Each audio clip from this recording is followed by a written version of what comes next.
Well, good morning, Emmanuel. How's everybody doing today? That's right. It's snowing in March. End of March, April. How fun is that? April Fools to all of us, right? But I'm so glad to be here today. My name is Aaron Beasley. I'm the Emmanuel Church Banta campus pastor. And today, campus pastors all across all of our campuses are bringing our beginning of our series called Savage Jesus. So I'm so thankful that our lead pastor, Danny Anderson, is allowing us to bring this series, the start of this series. And nothing gets me pumped up. But before we get to that, I want to let you know about this, is that after the service is over, all of you are going to get this little Easter invitation. It's also a coaster. You can take multiple of them. We want you to pass these out to the people that you know in your lives and all that, because we want to invite them to our Easter service. They can use them as a coaster. So you're going to get a coaster. They're going to get a coaster. Everyone's going to get a coaster. We're going to do this. We're going to do this little Oprah stuff up in here. Give everybody a coaster. So because sometimes people may say no 7 times all year long, 8 times. Maybe you've invited someone 15 times and they said no, but around Easter time, they may say yes. That's right. So here you go. Take that. And you know what? If they don't use it, they can throw it away, or they can use it as a coaster. It's great. So anyways, you're going to get one of those. And also, if you want to join our Impact team on how you can help with that, you want to go to our Impact team night that's happening April 8th, and you can register for that by going to eclife.org. So check that out. But now I get to bring Savage Jesus to you today, the first week. It's a 5-week series, and I'm pumped because nothing makes me more excited, if you can't tell, than helping people see Jesus for who he really is. Because I think we live in a world today where Jesus gets distorted. He kind of, maybe the news, or maybe a person you knew, or maybe an old church that you even went to. So you could be new to church totally today. Or you could have gone to church when you were a kid, and now you're back. Or maybe you've been in church your whole life, and we could have the wrong view of who Jesus is. And this is super important. And so in this series, we're going to show you how or who Jesus really is. Because most of us, maybe we have this picture of Jesus right here. This is our picture of Jesus. That's right. Maybe you grew up in church back in the day, and you picture Jesus. He's holding lambs, and he's walking around, and he's playing a flute maybe, and the lambs are following him, kids are following him, everything's great. Like, oh, look how awesome this is. He's like, Mr. Rogers, come, won't you be my neighbor? Let's give hugs, high fives. Life is good. It's awesome. The sun is shining. No, it's not. It's been snowing. You know what I'm saying? Like, that's the picture we have. Also, Jesus isn't white. Okay, he didn't grow up, all right? Just so you know, like, we get this picture of Jesus, of who he, and that's not who he is. And this is important because Mark Buchanan says this in a quote. I love this quote. He says this: "The safe God has no power to console us in grief, or shake us from complacency, or rescue us from the pit. He just putters in his garden, smiles benignly, waves now and then, and mostly spends a lot of time in his room doing puzzles." I don't know about you, but if that's the version of Jesus that I trust in, I'm probably not going to go to him very much. And I actually think that's part of our problem in today's world, is we get a distorted view, either that view or a different view of Jesus that he really isn't. And so today, in this series, we want you to know that Jesus is savage. That's your first fill-in if you're taking notes today, is that Jesus is savage. And as a staff, as we were talking about this and as we were thinking about this, we were like, okay, what comes to mind when we think of savage? And so the first thing that came to some people's mind was this right here. That's right, Macho Man, Randy Savage, snapping to a Slim Jim, baby. That's right. He's jumping from the top rope with the elbow. Now, some of you are like, I don't know who that is. Well, he's a wrestler, but I'm going to show you. This is another guy that came to my mind when we were doing this, and this is a wrestler who's not a wrestler anymore, but right here, this guy. Oh, yeah. Now that guy is savage. Played some college football at Miami University. He's jumping from building to building now and car to car, baby. He is savage. His pecs are bigger than my whole body. You know what I'm saying? He's savage, all right? I'm just letting you know. Now, when I say savage, though, I don't want you to think that we're trying to paint Jesus as this picture of as some big, huge wrestler guy, because back in the day, too, Jewish times, they would put Jewish men around 5'5" to about 5'10". So what are you talking about right now? I'm just letting you know. All you tall guys, you thought you had it. What? The Savior of the world's around my height, I think. Anyways, so I'm just saying. But what I mean, I'm not talking about physical appearance or anything like that. I'm talking about savage in this way, like this, that he's fearless, courageous, risky, bold, maybe even crazy when you think about these words, because our Savior came and did things like none other. That's what I'm talking about, savage. In the series, this is what we're talking about. We're trying to change our view of who Jesus is because he's more than just the lamb picture. And the reason why this is important is our vision of Jesus shapes our faith. It determines if we're going to trust him when stuff gets hard. It determines if we're going to live and obey what he says. It shapes everything that we do. Our faith is shaped by the vision of what we believe who Jesus is. That's why C.S. Lewis, I love him. He wrote a book. He wrote a series called The Chronicles of Narnia. If you haven't read this, I would strongly suggest you read this. They're children's books, but they're awesome. They're like for children, but they also are good for adults. So I love this. There's also a movie, but he paints Jesus as a lion. His name is Aslan throughout the series. And so the characters come on the scene, the 4 human characters come on the scene, and they start hearing about this Aslan. And so then they meet a talking beaver. Okay, I told you it's a children's book, but it paints all this. And they meet a talking beaver, and they're talking to the beaver, and one of the girls says, "Oh, he's a lion. Well, I thought he was a man. That doesn't feel safe." And then the beaver says this to her. "Safe," said Mr. Beaver. "Who said anything about safe? Of course he isn't safe, but he's good. He's the king, I tell you." This is so important for us to realize, because if we view our God as only safe, we're never going to take risk. We're never going to step outside in faith. We're not going to believe that God's going to do the impossible because he's safe. And he's like Mr. Rogers. And he's more than that. That's why, the authors of the Bible have some words that I want to share with you that they describe Jesus and our God. Like he's the King of Kings and Lord of Lords. He's the judge. He's the Almighty One. He's our master, author and perfecter of our faith. He's the rock, the door, the vine, the life, the way, the light. He's Alpha, Omega, mighty God, everlasting Father. I could go on and on about what the word says about who our Jesus really is. And we've got to get this picture in our minds, because if not, our faith is never going to be where it needs to be. And then people won't see Jesus for who he is. They'll still watch the news, or they'll get a bad picture because maybe of a different church that didn't paint him in the wrong way, or whatever it is. And what I'm here to tell you today is we need to get this right vision. And so throughout these 5 weeks, us campus pastors and our lead pastor, Danny Anderson, is going to make 5 proofs of why Jesus is savage and why it can change our everyday lives.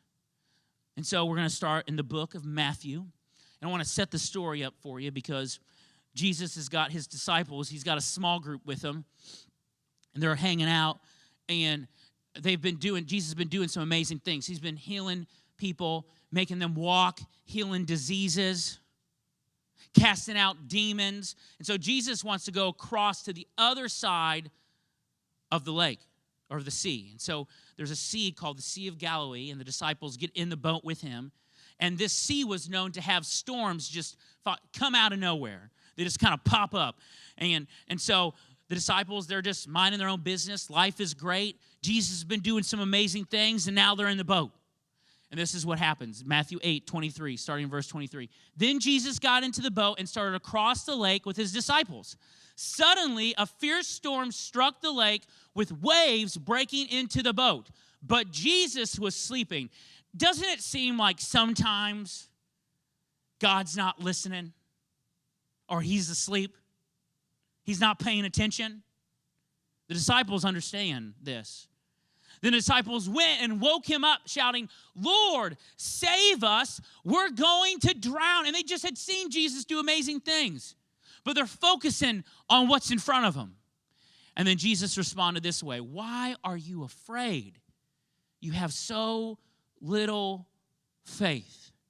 Then he got up, rebuked the wind and waves, and suddenly there was a great calm. And the disciples were amazed and said, who is this man, they asked.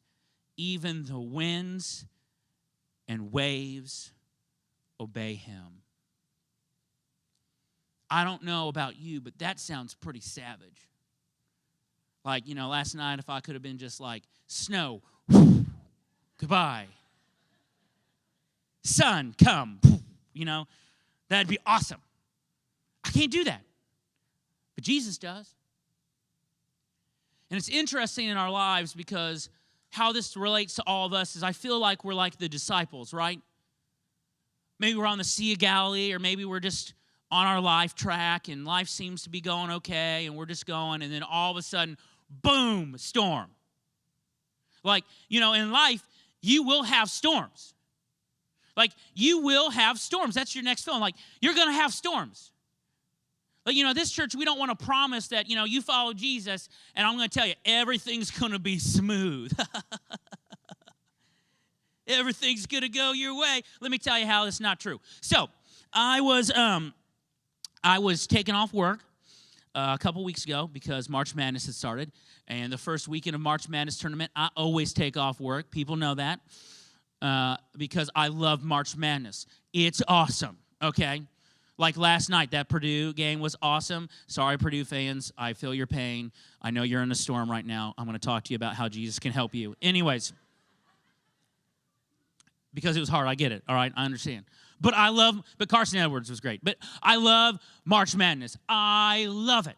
So I was taking it off. It was great. I was sleeping in. I got to hang out with my baby and my wife. Then I got to turn on the TV around 11:30, watch the games. And I thought, you know what? I'm going to help my family out here. I'm going to do the laundry.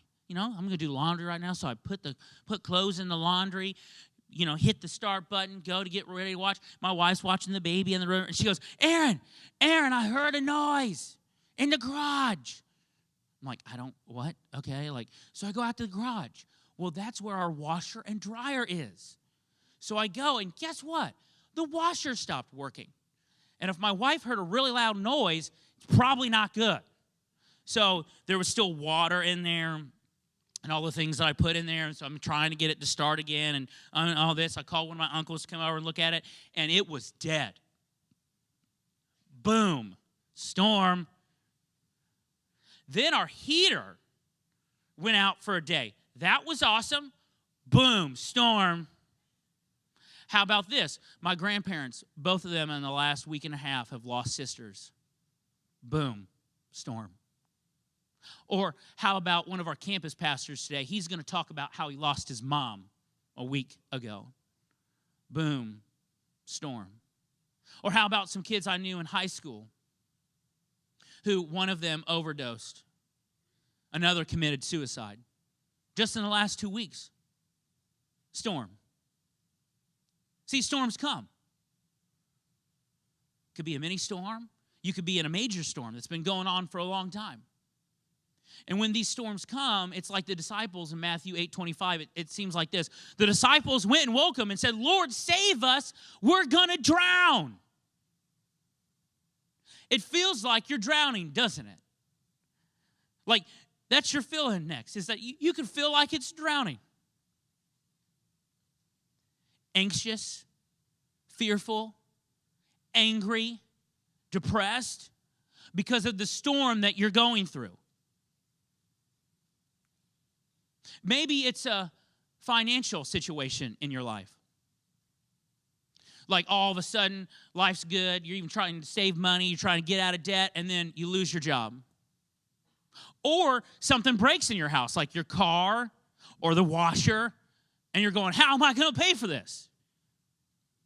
It could be a relationship issue. You've been dating someone for a long time, and they just end it. Or you've been married to someone for a long time, and they want a divorce. Boom, storm. Or we could lose someone that we love. They pass away in an instant. We weren't expecting it. Or we were expecting it. They've been dying a long time from a disease or something, and we don't want to see them go. But a storm comes. It could be parenting. Like you're raising your kids your whole life. You've raised your kids the right way your whole life, and now they're adults, and they're doing things that you never taught them to do. Storm. It could be that you saw your parents raise you the right way, and now your parents have disowned the faith, and they don't want anything to do with it. It could be a neighbor or a friend that you were friends with for a long time, and then words were said or a misunderstanding happened, and now you're not friends with them any longer. Storm. And it feels like you're drowning. You're anxious, you're not sleeping, you're angry, confused. It's just not going your way. See, the disciples understood that. But then finally they went to Jesus. And I think Paul kind of understood this in the book of Colossians. He's writing to a church that's struggling with some of the same things. They're not behaving in the way that God's asked them to. There's trials and temptations along the way. Storms are coming. And so Paul then writes this to them. He says, Christ is the visible image of the invisible God. He existed before anything was created, and he's supreme over all creation. He existed before anything. He created everything in the heavenly realms and on earth. He made the things we can see and the things we can't see, such as the thrones, kingdoms, rulers, and authorities in the unseen world. Everything was created through him and for him. He existed before anything else, and he holds all creation together. That's where I want us to, and he holds all creation together. Like Paul's trying to help them see this. I think Jesus was trying to help the disciples see this, because at times life could be going good, or we've seen God do things in the past, but then we can forget because the storm's coming in the boat. And all we can see is the waves and the wind. And then we think that Jesus isn't paying attention because he's sleeping. But then the disciples go, what are we doing? We've got Jesus in the boat. And then they may have not done it the right way. They may have been nervous and scared. But they said, Lord, are you going to help us? And he calms the winds and the waves. I remember a story in my life where I thought I was going to drown. I was scared. I was confused. I was angry. It was hard. I was actually in middle school.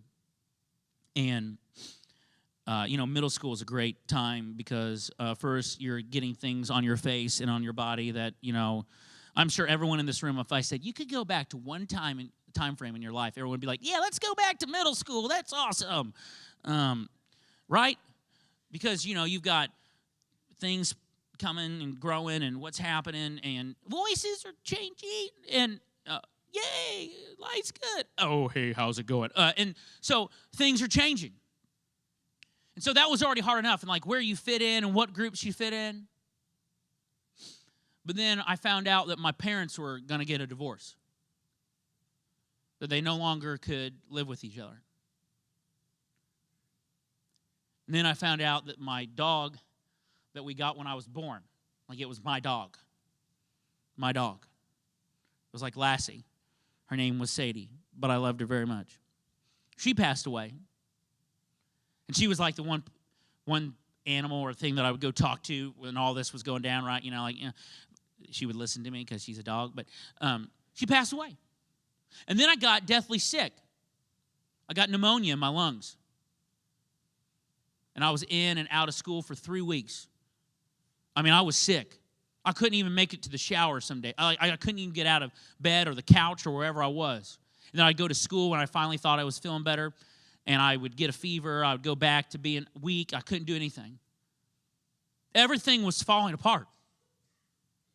Everything. I'm in middle school. What am I supposed to do? And then I remember, because my family did go to church, that I remember teachers telling me about this God who was strong enough to move the mountains, about a God that cared about where I was. And I thought, I've got a choice to make. I can either trust and believe that this God's not real or doesn't care or isn't this, or I can believe that in the middle of this storm, I can either look at my circumstances or I can look to Him. And so I remember it like it was yesterday. I didn't do it right at the beginning. I was scared. I was confused, but I was in my bed at my mom's house. And it was like 2:30, 3 o'clock in the morning. I have no idea what time it was.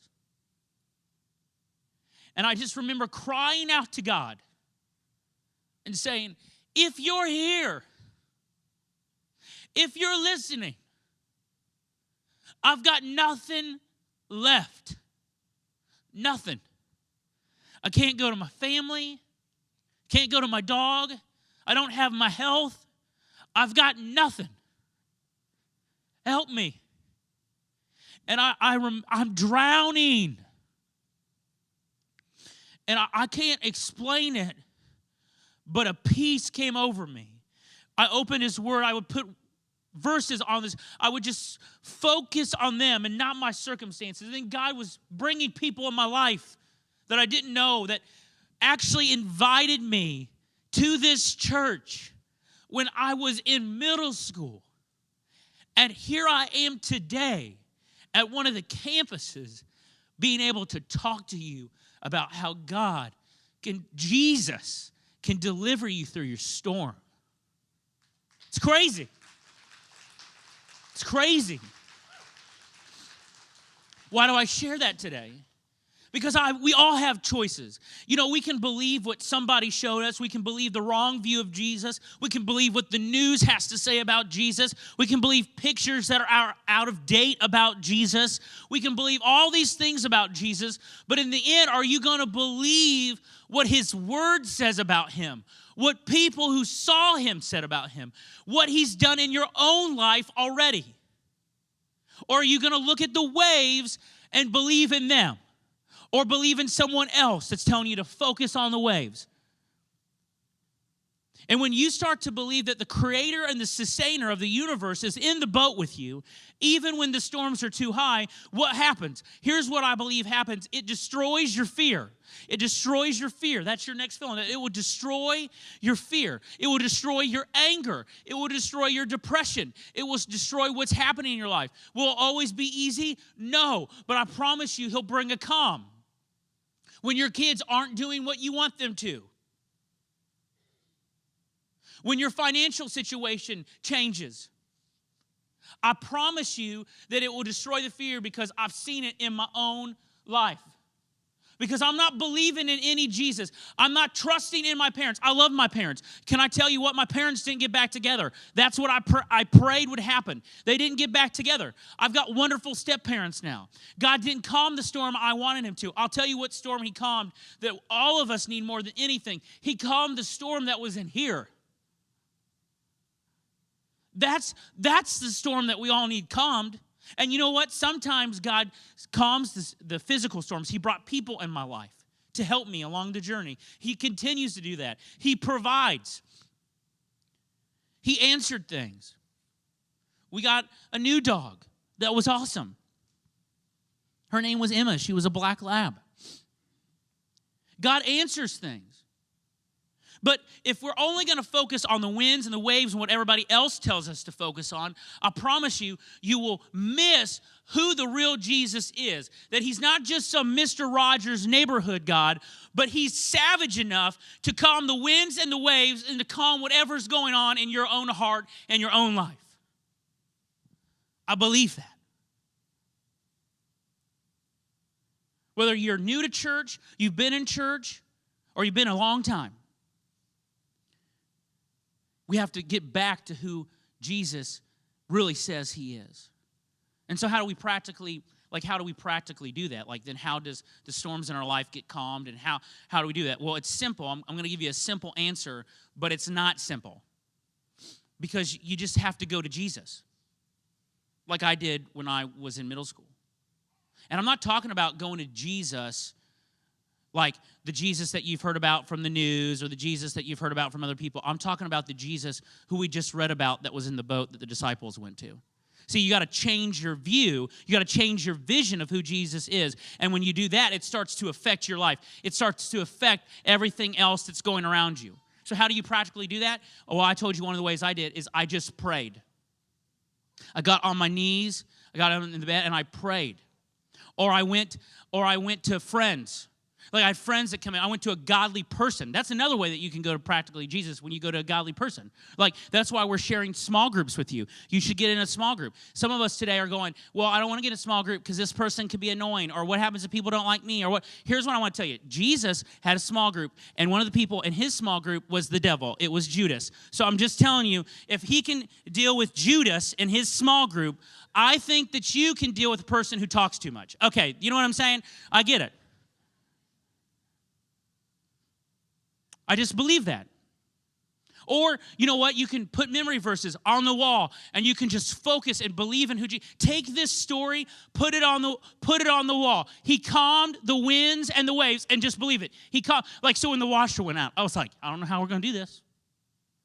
And then I was getting ready to preach this message, and I'm going, he's going to calm the winds and waves. He's going to take care of it. There's no reason for me to freak out about it, because what I want to do is I want to freak out, right? That's always our natural reaction. I want to freak out, like, oh, the Washers, I was just trying to enjoy March Madness. IU's not even in the tournament, God. What else do you want from me? You know? They haven't made it 3 years in a row. These are things that go on in my head. Anyways. And I promise you, when you go to Jesus, he'll calm the storm. He may not change the storm physically where you're at right now. He could, but he'll calm this. And so my question today is this. Will you go to Jesus in your storm? Will you go to Jesus in your storm? And I don't know what your storm is.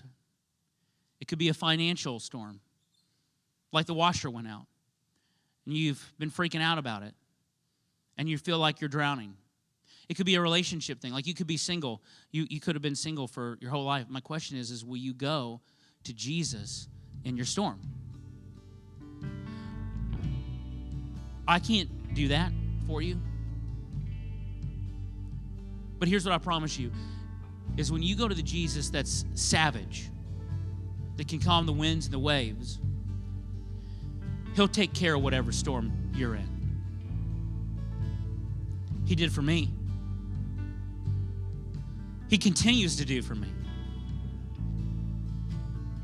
I don't trust what the news says. I don't trust people who've given the wrong version of Jesus. I don't trust what politicians have to say. I don't trust what people have to say about Jesus. I trust what he says about himself. I go to that. And so my question is will you do that through your storm? Is it your kids? Is it a divorce situation? Is it a job? Is it a death? Do you feel like you're drowning? Oh, I'd call out to him today and see what he does. What would our community look like? What would this church look like if we had a bunch of people who trust in the savage Jesus, a Jesus that moves, does things that we can never imagine? I bet you people wouldn't be able to resist him, because I couldn't when I saw him for who he was. So today, maybe you've never seen him for who he really is. You've trusted a bunch of things, or you knew up here, but it hasn't gone in here because you didn't trust what he's done for you. Let me tell you, the most savage thing Jesus ever did was he came to this earth and lived like one of us. And then he sacrificed his life for us. And he proved how savage he was because he rose again. And he lives. And he conquered sin and the grave. And when you put your trust in that, God says that you can be made new. You can be whole. You can be whole again. I want to give every single person in this auditorium the opportunity to trust in this Jesus. And so with every head bowed and every eye closed, you could say something like this: Jesus, I've been trusting a lot of visions of you that aren't really you. A lot of views that aren't you. A lot of past people's opinions about you, and I don't want to trust that anymore. I want to trust what you did. That you can calm the winds and the waves, and I believe you can calm the winds and the waves of my heart. So I'm trusting that you came down to this earth and that you died for me. You died for all my mistakes and my failures and all of what I am. And then you rose again to conquer sin and the grave, and you live, and you want me to be with you forever, and you want me to change this world for your glory. You want to do things through me. I'm trusting in that today, God. That's the Jesus I'm trusting in. So thank you. Thank you for what you did for me. I love you, and I praise you. In your name, amen. And if you said that for the first time, church, can we give it up? That's the best decision. I believe it. My life's never been the same.